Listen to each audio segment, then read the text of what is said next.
Welcome to the B.rad podcast. It's Brad Kearns. These are our sponsors. Male optimization formula with organs. B.rad's macadamia masterpiece. Perfect keto ketone supplements. Carol Fit stationary bike. Organifi superfood. Viore clothing. And Let's Get Check.com home testing. And please visit the bradkearns.com shop page for my personal selection of favorite products for health, fitness, and peak performance with great discount offers. And now here we go with the show, mofo. People don't realize that if you wear glasses, it affects your posture, it affects how you walk, how you look, your social behavior. It's an extremely integral part of our existence. And bad eyesight has been associated with things like depression, anxiety, inhibited physical performance, obviously, when you're talking about athletics. So you have this baseline eyesight, and then what you can do for fun and for complete amazing revelation is test again after you've been stuck to a screen for 3 hours straight. And you will find that your eyesight is worsened from your baseline because of that spasm of the ciliary muscle. Just having that idea in the back of your head that you can improve your vision by challenging your eyes now and then, rather than just accepting these glasses as the rest of your life, this can be a really empowering and a cool deal. A little bit of blur in my life.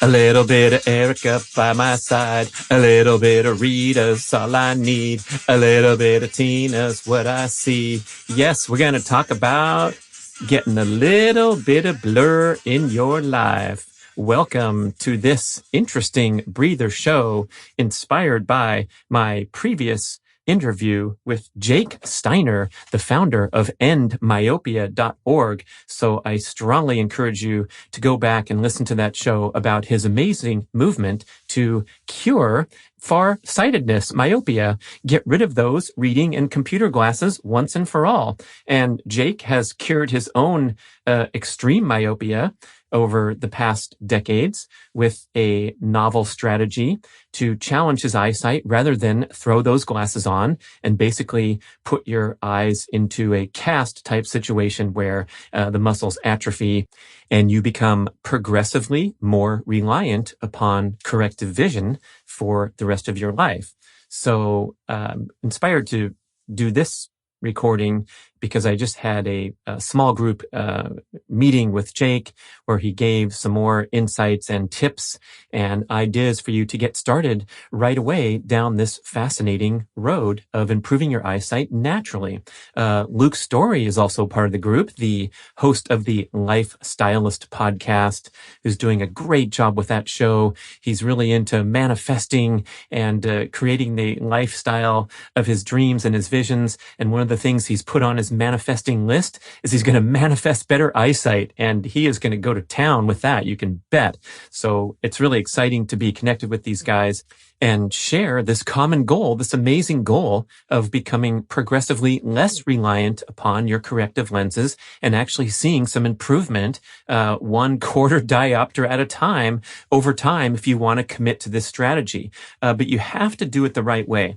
And Jake is very strongly emphasizing a gentle, progressive, comfortable approach, not something that's going to be unsustainable or too daunting or unsuccessful. So after our podcast, which was recorded on August 25th and it aired on November 3rd, on August 25th, I said, that's it. I am getting rid of these glasses.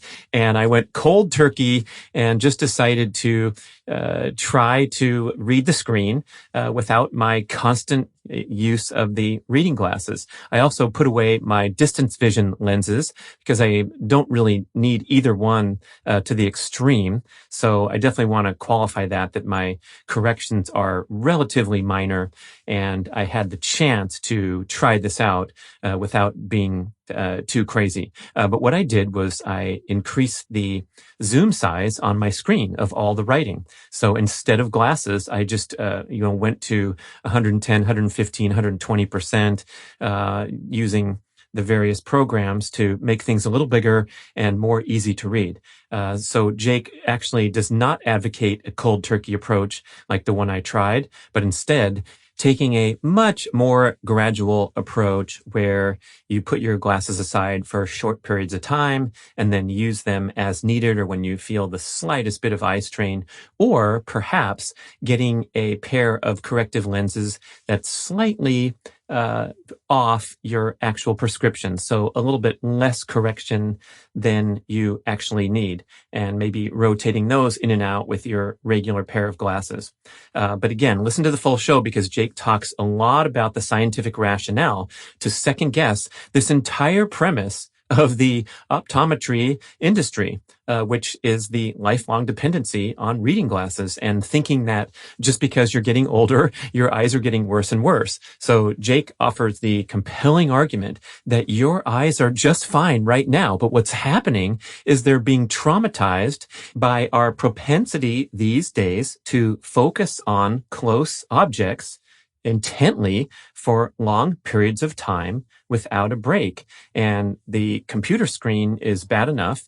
And I've been doing that for decades, right? But in recent times, we've become more and more reliant upon mobile devices, which have even smaller writing and imagery, requiring more intent, focus, and they're even closer to the eyes. So what happens when you are focusing like this, when you are working with your phone and blasting up your text messages or scrolling through your social media feeds? You are putting your ciliary muscle into spasm with an extended focus on this screen without interruption. And so when this eye spasms, the technical scientific term for it is pseudomyopia. It's not real myopia. It's effective myopia because you are in this muscle spasm. So when you relax the muscle by looking at distant objects where the eyes are allowed to take in the scenery of the beautiful mountains on your hike, or at the beach looking over the ocean, you're not tensing, you're not spasming that ciliary muscle. The muscles relax. And guess what? Amazingly, you no longer have myopia, or you no longer have as severe a case of myopia. So one of the things we talked about in the previous show was testing this in real time so that you can have some direct quantifiable feedback that you are ruining your eyesight by what you're doing, rather than stepping up to the plate with bad eyes or progressively worsening eyes as the decades go by. And what he means by that is I actually printed out an eye chart off the internet and put it on my wall, and then did my eye test to the point where the final line appeared blurry. So I kept backing up until I got to that blur point, and then I put some tape on the ground. And so that would be, let's say, my reference point. And you want to do this test at the same time of day, same lighting conditions, let's say early in the morning when the natural light is shining in, and you don't have to worry about artificial light or any variables there. So you have this baseline eyesight. And then what you can do for fun and for complete amazing revelation is test again after you've been stuck to a screen for 3 hours straight. And you will find that your eyesight is worsened from your baseline because of that spasm of the ciliary muscle. And then if you come back from, let's say, a prolonged outdoor excursion where you went on a hike, you were allowing your ciliary muscle to relax and just take in the scenery, the eye is no longer in spasm. And by the way, it takes a long time to unwind and get that muscle to relax. So we hear about taking these brief breaks from the screen, the 20-20-20, the optometrists recommend, which is every 20 minutes, looking at an object 20 feet away for 20 seconds. But Jake explains that it takes much longer for the spasm to go away. So that doesn't really help. I'm sure it's not a bad thing to do, but what you really might want to do with your workday is, if you insist upon working for long periods of time without a break, hey, I know work's got to get done, but take lengthy breaks, because it takes maybe a half an hour for the spasm to go away and for you to regain optimal visual ability abilities. And so back to the eye chart on the wall and the test, if you come back in from a long outdoor excursion, you're going to find your eyesight is vastly superior to, let's say, performing a test while you just finished looking at a screen for 3 hours straight.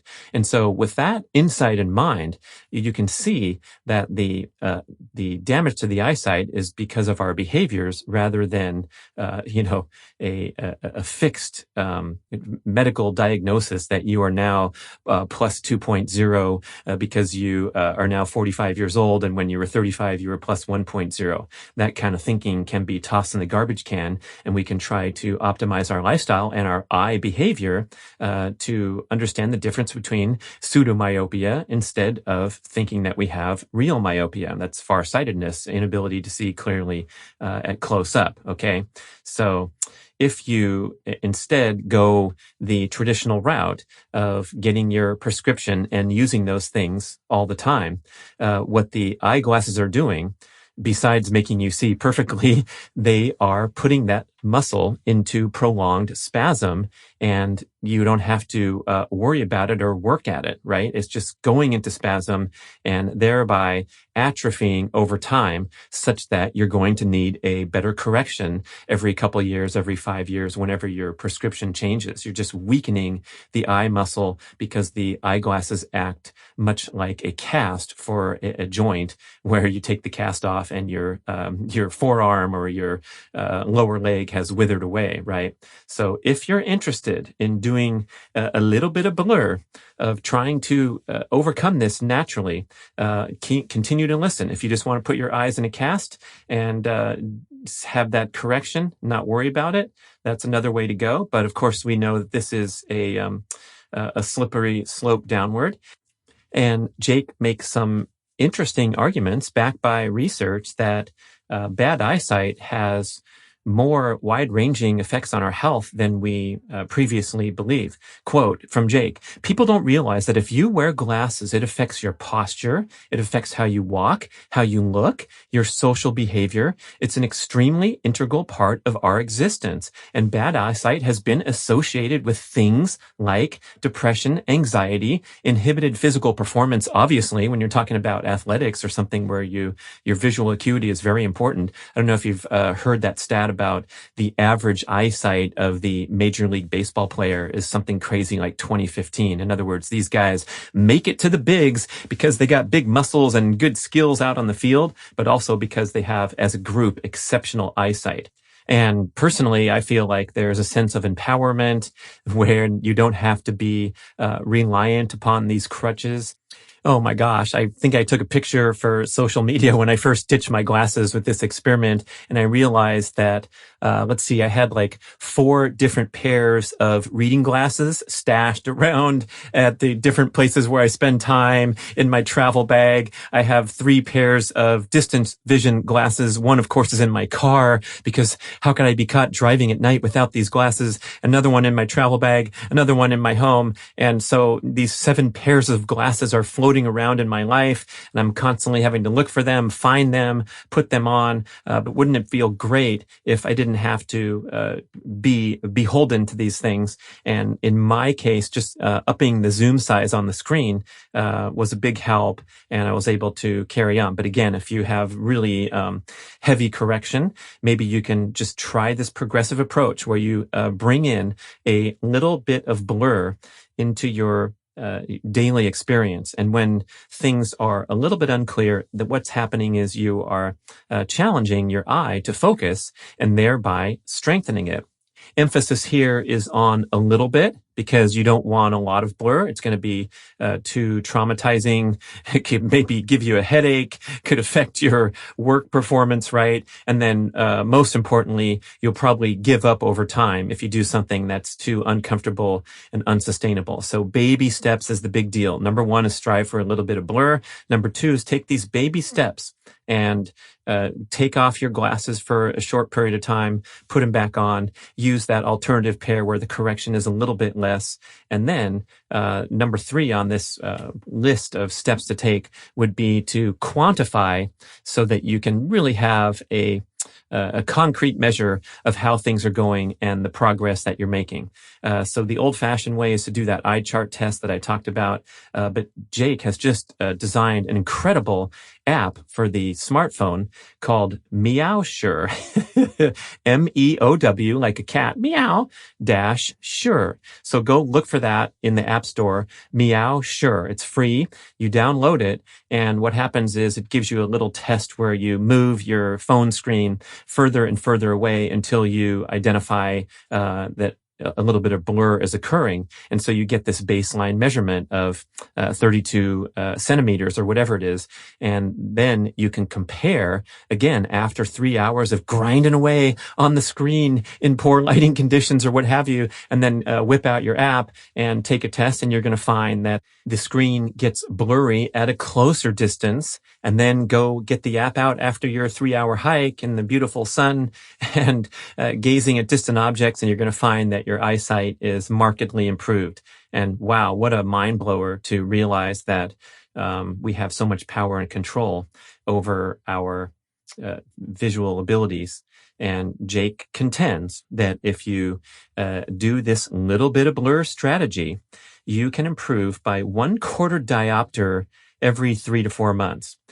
Doesn't sound like a big deal, does it? But if we talk a year later, if you play this podcast a year later, oh my goodness. I mean, I am at the over the 4-month mark with ditching my glasses and bringing in a little bit of blur. So if I'm a 1/4 diopter better, let's see, my prescription is, it's weird. Get ready for this. Right eye is 0.5 and the left eye is 2.5. So I have something called monovision. It was kind of freaking me out when I got my eye test from my wonderful childhood friend, eye doctor, Dr. Brad Elkins in Los Angeles, one of the best eye doctors in the world. And I said, man, this is weird. Should I be concerned? And he goes, no, listen, people pay me large sums of money to get exactly what you have with cataract surgery. So if you're not familiar, when they put a new lens in, a lot of times they'll choose one eye for accurate distance vision and the other eye for accurate reading. And isn't that fun stuff to look forward to when you do need that surgery, when you're most of those are senior citizens that are getting these kind of surgeries. But yes, monovision is a thing. And for me, what it means practically is that my right eye reads up close much better than my left eye. So I have a much bigger correction that probably helped me when I took the glasses off, right? So I was maybe relying more upon my right eye, but I was bringing the left eye up to speed.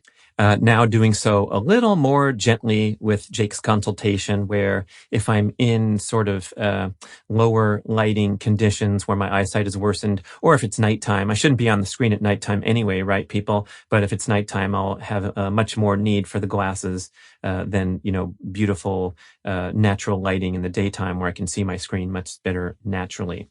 So that is the strategy, is to take these baby steps, bring in a little bit of blur, and continue to sustain this just as a thought. So I'm recording this show because I want you, even if you're not completely convinced to go crazy here, just having that idea in the back of your head that you can improve your vision by challenging your eyes now and then, rather than just accepting these glasses as the rest of your life.